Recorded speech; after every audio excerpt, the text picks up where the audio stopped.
Approbation de la convention de partenariat entre la ville de Montreuil et l'association Maison Populaire. Monsieur Chaise. Oui, il s'agit en fait du suivi de ce conseil municipal du 18 décembre dernier où nous avions approuvé la convention de financement entre la ville de Montreuil et la Maison Populaire.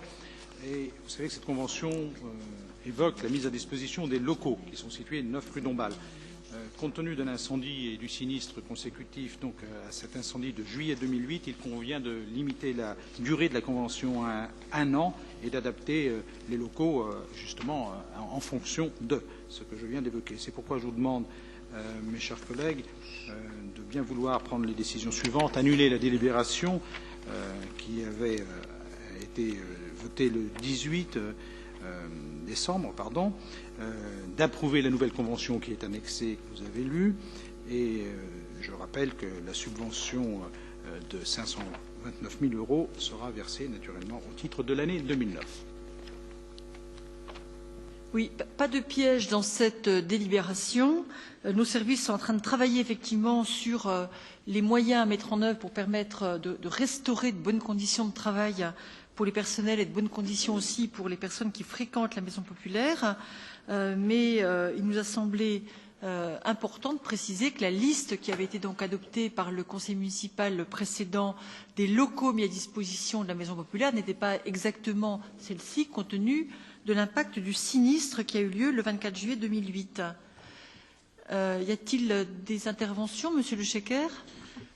Oui, peut-être pour poser une question. Les membres du bureau de l'association ont adressé, alors on revient sur des questions d'amendement, une proposition d'amendement à ce règlement qui fait suite à un échange avec Daniel Chaise sur cette question des locaux. Et je voulais savoir la suite qui avait été réservée et la réponse qui avait été faite aux membres du bureau, puisque je ne suis pas au bureau mais au CA, et que ce sont des débats qu'on a eu régulièrement en conseil d'administration. Donc je voulais avoir une réponse à la suite donnée à cet amendement.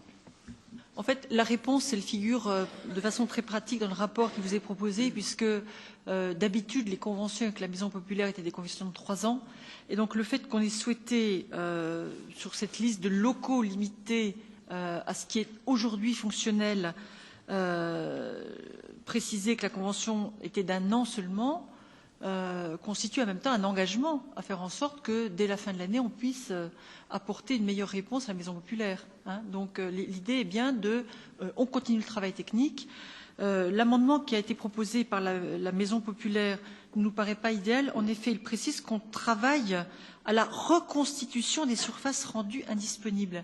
Et en fait, il nous semble qu'il ne faut pas profiter, entre guillemets, du sinistre pour reconstituer les surfaces, mais pour éventuellement réexaminer les besoins et une meilleure adaptation des locaux qui devraient être construits aux besoins. Et il y a certainement un travail de fond engagé pour permettre de réduire les divergences qui peuvent exister entre les services de la ville et la Maison Populaire dans un contexte budgétaire que chacun connaît. Cette réponse vous convient? Comme je voyais M. Chaise, je m'attendais à ce que M. Chaise me réponde, mais bon, ça c'est pas grave.